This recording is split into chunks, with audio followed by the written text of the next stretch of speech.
Hello BabyQueers and welcome back to my channel. It is time for a new subreddit. It's a mix of infuriating stories, a couple of fun memes, and also a couple of frustrating memes just because you can relate a little bit too much. So let's do it. But before we get started, you know the drill. Go get hydrated, grab some water or some tea or whatever else you like to drink. And then we'll get started. Are you hydrated? Good, let's go. Okay, let's talk pay. Okay, currently I make $18 an hour. Okay, well, you'll start at $16.50. Yeah, sorry, I'll pass. No one wants to work anymore. I think people know that they don't want to be exploited anymore.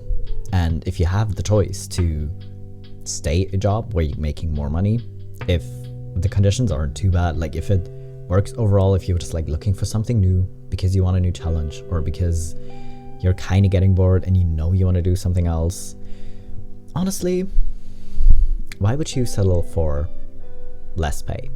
Because we all need to make money, right? Money isn't everything. You don't want to work a job just because you make more money if everything else sucks super bad. But yeah, saying people don't want to work anymore because they don't want to be paid less is kind of ridiculous.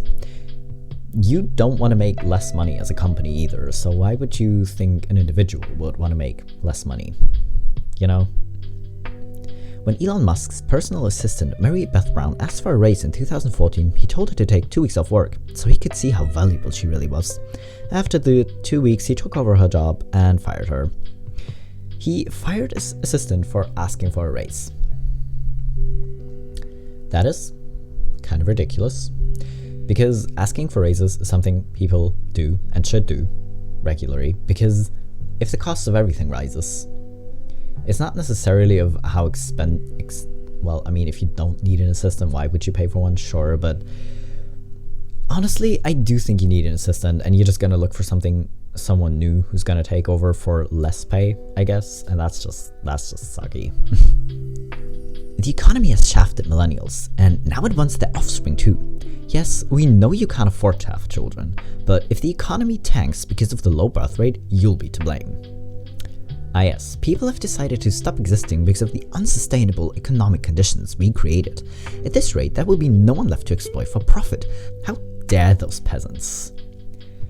Yes, how dare people recognize that they can hardly pay to exist, so they don't want to create children.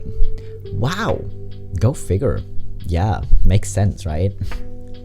Okay, now this is actually more of a wholesome post, I guess. I'm a manager in a retail store. I recently got my store's first ever 100% employee satisfaction review. Here's how. 1. My team gets 30 minutes for lunch. That 30 minutes start when they sit down in the break room. If their break starts at 9:30 and they get stopped by 3 customers on the way up and don't sit down until 9:42, their break now starts at 9:42. 2. My team has my full support with other managers and customers. If a customer demands to speak to me because they disagree with my team member, I back my team member up and refuse to throw them under the bus. If a different manager tries to get them to do something outside of their role or something unfair, I'll call the manager out in front of everyone. 3. I don't bother them if they're not at work. Personal time is personal. If I do have to call them about a work-related talking point, I add 50 minutes to their timesheet. You get paid to work, rostered or not. 4. If a team member can't work for whatever reason, no worries. I'm not a doctor and I don't need to know the medical reason you're calling off. You say you're not coming in, I'll deal with it. You rest up and feel better. It's not their job to find coverage for their shift, it's mine. 5. I won't ask them to do anything I wouldn't do, and I mean with them, not hypothetically. If I'm not willing to do the job alongside them, why should they?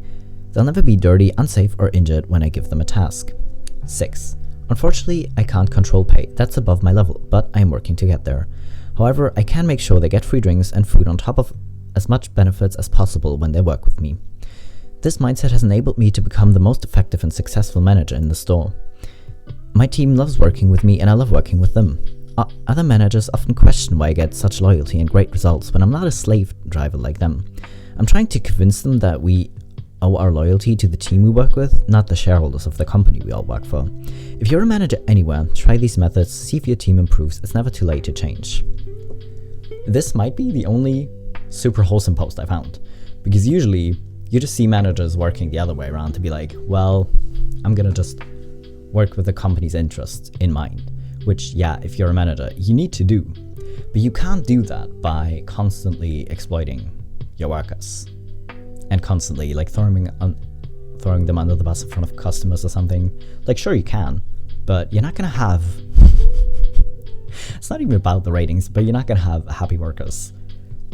And if you don't have satisfied workers who are like, I don't want to say happy at their job, but like who are comfortable doing the job and who like coming to work, really, it's not gonna go well for long, you know? They're just gonna be there because they need the money, and that's honestly not productive for anyone. Oh wait, I found another wholesome one. I denied a paid time off request that a team member submitted because he wanted to use it to take his kid to the doctor.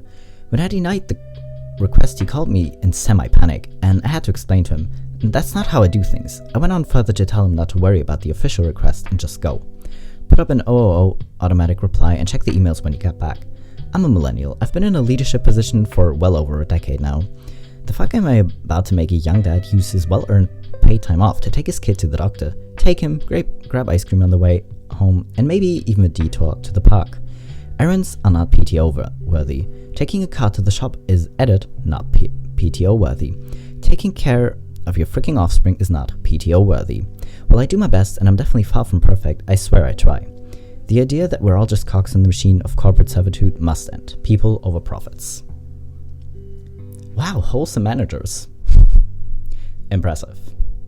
Literally just impressive. Coining it in, I'm only 13 years old and I've made 290k with my side hustle. Here's my tips and tricks on how to get started. What the fuck? What the fuck? Do we really live in a world where literal children have to worry that much or be that interested in making money? What happened? Literally what happened? I asked for $15 an hour and I got this response. Thank you for applying to our healthcare customer service representatives, remote second shift position. We greatly appreciate the opportunity to review your skills and experience. At this time, we have decided to move forward with other candidates whose desired salary is in line with the range we are offering for this position. This position starts at $12.50 an hour and can go up from there based on experience and education levels. However, we would not be able to initially offer you what you listed in your application. This decision is not a reflection of your expertise. If you're more flexible on your end than initially noted and you're comfortable with our range, our team would be happy to review your application again. Especially as a healthcare customer service representative. Are you offering minimum wage? I can hardly keep track of what minimum wage is in my country. I really can't keep track of what it is anywhere else. But really? Okay. I mean, at least they got back to you immediately and not like 5 weeks later with, oh yeah, no, we don't need you anymore. But still, really? You know, it's strange that tenants have to provide landlords with references from places they've previously rented, but landlords don't have to provide references from previous tenants. Almost as if there's a power imbalance due to the inherent nature of class society. I mean, it's the same with jobs. I mean, honestly, I've never had anyone in Germany, at least, having to show like a reference from previously rented places. Because I can kind of understand why you would do that, but I can very much understand it. Like, if you ask for it, you should also be able to give it the other way around, right? To know because if something inside your apartment breaks, if whatever, your sink in the kitchen is suddenly broken, because shit like that happens. You know, do you react to that? Because honestly, my landlord was pretty quick. Like, my oven when I moved in was kind of broken. Like, the door would almost come off when I opened and closed it, and he reacted very quickly to that. But I know a lot of places where they wouldn't. You know, like my friend's window has been kind of broken since she moved in, and she still hasn't gotten a new one. It's been like 7 months. You know, so there's that. But if you want a review on how that person acted in the past, you also kind of need a review on how you acted in the past. It should be a two-way street. Attention! Bathroom breaks have been limited to 5-minute maximum. Every extra minute spent in the bathroom will result in pay deduction. This policy has been put in place after abuse of this privilege. I will not tolerate this behavior any longer. Are you calling going to the bathroom a privilege? You're aware that human bodies function that way, right? That they need to use the bathroom. Like, sure, if you notice that one of your employees literally abuses it and just spends 50 minutes in there every hour, go talk to them, but don't make up this bullshit rule. Literally, what the hell? Oh my god. Someone yelling at his employee. What did you tell that man just now? I told him to work faster. How much do you pay him? $25 a day. Where do you get the money to pay him? I sell products. Who makes the products? He does. How many products does he make in one day? $100 worth. Then instead of you paying him, he's technically paying you $75 a day to tell him to work faster. But the machines belong to me.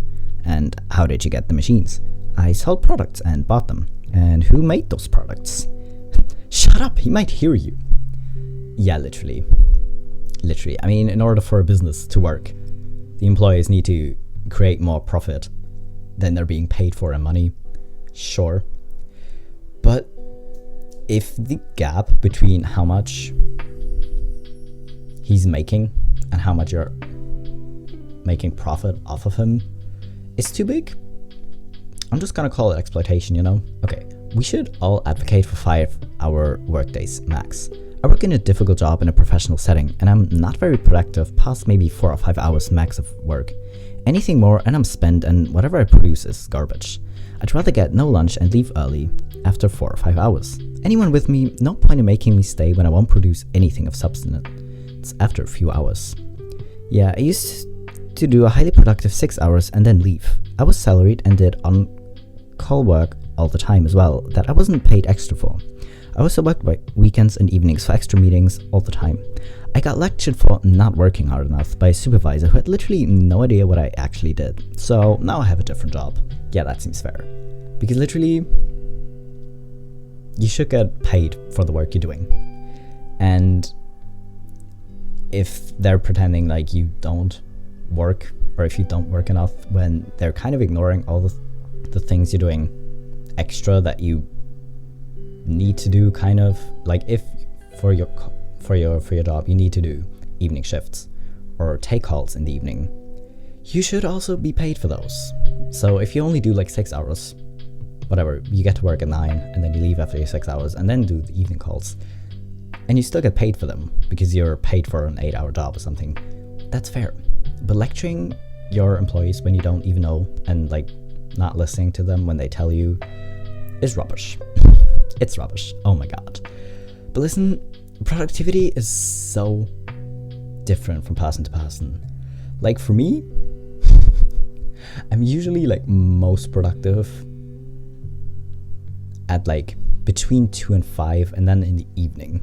So for my job, that's kind of tricky because I get to work in the morning and I'm there till like afternoon, right? Typical 8-hour shift, whatever. But it's kind of unproductive, especially for me, because like early when no one else is there, I'm also very productive. But then honestly, I have such a like midday slump, and for some people that's different. Like they start early and then they're productive until maybe lunch, and then they're not productive at all anymore, like this person. I know it's difficult to build in that flexibility to every job, but you kind of, honestly, it would make sense to build it in, because you want your workers to be productive, obviously. You want them to be able to do the job. And you should pay them for the job, and where you can, allow for that flexibility, you know? Cover letters are so weird. Like, bro, why do I need to write you some fan fiction about working for you? Oh, I hate cover letters.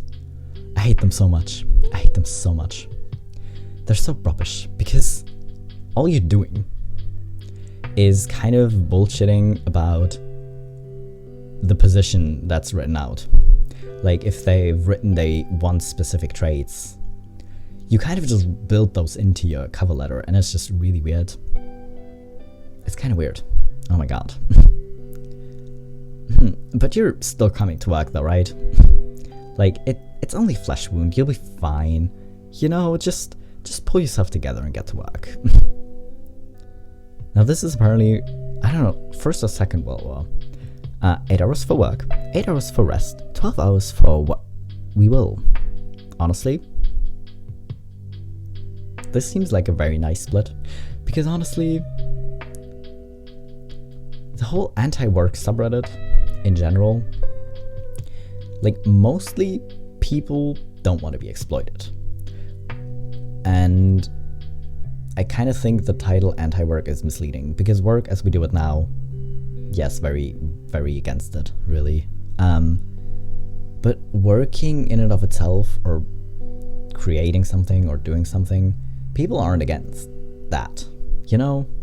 But being exploited and spending like most of their life at work or for work when they're just being exploited, no one wants to do that. My boss got upset at me for not making meeting before work hours. I am a salaried work-from-home employee with the expectation of working from 9 AM to 5 PM. Every Monday, I have a team meeting at 9:30 AM, and I wake up every day a little before 9 AM, so I haven't had an issue with these 9:30 meetings in the past. Today, my boss, who sets up these team meetings, sent an email out at 7 AM that she rescheduled the team meeting for 8:30 and hopes that it works for everyone. I wake up at 8:50 to find that I've missed the meeting, and my boss is a little upset that I've missed it. I find it to be unfair that they switched up a meeting to a time before my start time and to do so before the workday started. I have a check-in with my boss tomorrow and expressing that I feel morning meetings are rescheduled outside of work hours, that they give a minimum of 12 to 24 hours of anticipation. I'm new to corporate, so if you have any thoughts on this, I would love to hear from you. If you have to reschedule a meeting for whatever reasons to outside of work hours, because maybe you need to like go on a business trip after and catch a plane or something, whatever, these things can happen, right? But if you schedule it to somewhere outside of work hours, where a lot of your employees, or at least some of your employees, aren't officially working yet, you do need to let them know at least the day before, literally. And if it's a Monday, if you have no choice or like no option to reach them during the weekend, you should let them know on Friday. Because if it's an exception, they would probably be willing to wake up like half an hour early and then be there at 8:30 and then also leave earlier, right? Because if they start their shift earlier, they're gonna end their shift earlier as well. But doing it in the morning and just expecting everyone to read it or be awake yet is kind of bullshit. You know, I'd rather have the bonus I was screwed out of, or the 20 plus employees in my department that were laid off right before the holidays, but this about makes up for it. Yes. Of course there's no obligation to give your employees the bonus or any kind of benefits, but if you want to keep your employees, you definitely have to, because otherwise they will look for a new job, because other workplaces at least pretend to give a shit about their employees and give them bonuses and benefits. But the way they wrote the bonus I was screwed out of makes me think you promised them one, but then we're like, no, we're not gonna do that anymore, we don't have enough money, so here, have some chocolates. Is kind of shitty. If we forgive student loan debt, what next? We forgive medical debt? We outlaw punitive interest rates? We reorganize our economy around the needs of the many rather than the interests of a few? Is that what you want? A society where human life has value? Is that what you want? Oh my god, how dare you? How absolutely dare you? That's outrageous. Unions, because it's very unlikely three spirits will appear and scare your boss into doing the right thing. Kind of understandable if you still wish for that to happen, you know? But if you can unionize, it might be more productive than just hoping for three spirits, actually. Oh, we have another one of these. Not from a child's birthday party. This is a legit our company Christmas gift. We don't get bonuses. Now again, a company isn't technically obligated to pay you bonuses, but throwing candy at your employees or being like, oh, here, have a pizza party instead of having a bonus and be grateful for it is still so weird, literally. Oh my god. Gen Z has spoken. This is Democracy Manifest. For Gen Z professionals who joined the workforce during lockdowns, the office is a novel place worth celebrating. This doesn't sound like it's coming from Jay-Z at all. Anyways, after all, it's an opportunity to leave the house, dress up, meet face-to-face with colleagues, and join in being part of something. Publishing freelance Mina Kirupakaran tells The Australian, I do think there's something beautiful when you romanticize going into work. Her downtown office views and the day in the lifestyle content have been viewed more than 100,000 times. She says people in the comments were like, manifesting this. Do you consider going into the office for special occasion? Is it a Gen Z thing to romanticize the workplace?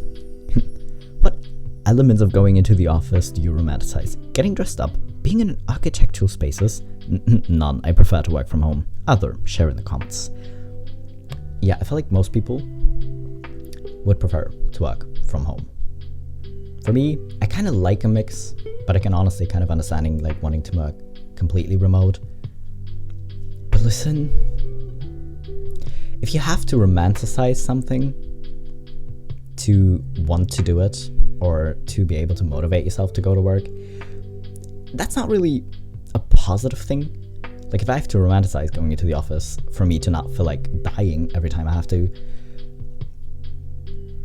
that doesn't seem like a healthy thing to do, you know? Memory from a year ago at my old job. I sure don't miss this at all. Notice to all shop employees, mandatory 48 hours. The production schedule is building backlog of hours, and this is going to require overtime to hit schedule load dates. Please be prepared that you are required to work overtime. Please pay attention to our load dates. This is a responsibility of the cabinet maker to know the scheduled load date to help assist your supervisor. If there are any issues, really. Okay, first of all, if you try to work an overtime schedule, okay, but like for some jobs, overtime is necessary. You should be prepared to let your employees kind of build off that overtime again so that they can, I don't know, take some time off or something. If that's in that contract and that's kind of by choice, like you can't do mandatory overtime. Well, apparently you can, or at least you can try to. But really, if you need to do mandatory overtime or demand mandatory overtime from your employees, instead of just having enough personnel to be able to fulfill the requirement for the load dates, whatever, I think you should probably do a better job at managing your personnel. You know, okay, why do companies think we care about the culture? Throwaway account, obviously, so I can bitch about work and peace. I'm so sick and tired of companies forcing us back to the office because of the culture. I don't give a fuck about the people I work with, and I don't care what their job is, and I don't even care how it relates to mine. Corporate culture is just sitting at a desk for 40 hours of our lives, watching the world go by, wishing you were one of the people who drive by our building, while your manager has nothing better to do than watch you. It's a bunch of fake and exhausting small talk about nothing. I am so sick of companies claiming that they give a damn about their employees when they purposefully ignore that what we really want is to work from home. I don't know how anyone on earth would rather waste away in an office building in their entire lives instead of being at home. Yeah, some people don't like their home lives, but why does that have to be our problem? I'm so sick of this shit, and I'm rage applying to other jobs right now. Yeah. Honestly, this does just seem like an excuse of wanting to be in better control of your employees, to check if they're really working. Of course you want your employees to be working, sure, but this just seems controlling. And if you want, like, honestly, you could just offer to work from home. You either offer like a part-time solution, or you offer your employees that they can come to work or come to the office if you want to, but also work from home. Because if you know they can work from home, because they've been doing it for the past 2 years, why would you require them to come back? Especially if you require them to come back full-time. when you know it works if they work from home. That's some bullshit. Ah yes, these are difficult times, and I know how difficult things have been. It's been difficult for us all. So very difficult. Yeah. It kind of depends on who says this. If you say it in a position like this, people are not going to take you seriously. Yeah. And to finish off with a cute picture, stop normalizing the grind and start normalizing whatever this is. Because literally, these cute kitties look very comfortable. Because honestly, I can understand being passionate about something and wanting to work for it and putting a lot of work in. But this whole hustle culture of, oh, you should always like give your everything at your job and then have a side hustle to create more money. And honestly, if you find joy and fulfillment or whatever in working a lot or in your side hustles, cool, whatever, you do you. But kind of expecting this or kind of creating a culture of where everyone has to work as much and have a side hustle or have multiple jobs in order to live because they don't make enough money. Because literally, if you make minimum wage, it should be the minimum wage so that you can still live. You shouldn't need to be able to work multiple jobs to have enough money to live. That's literally not what minimum means. You know, what is that? But okay. Alright, makes sense, I guess. I'm gonna go get hydrated again now, because honestly, I feel like I ranted less than I anticipated, but still, I need water. I hope you didn't get too frustrated. I hope all of you watching either have a job that isn't exploiting you as much or frustrating you as much with doing petty bullshit like handing you 5 chocolates instead of a Christmas bonus, or at least have the option to look for other jobs and hopefully find something better soon. Until then, I'm just going to be here to hopefully cheer you up a bit and keep reminding you to at least stay hydrated. So until we see each other again in 3 days.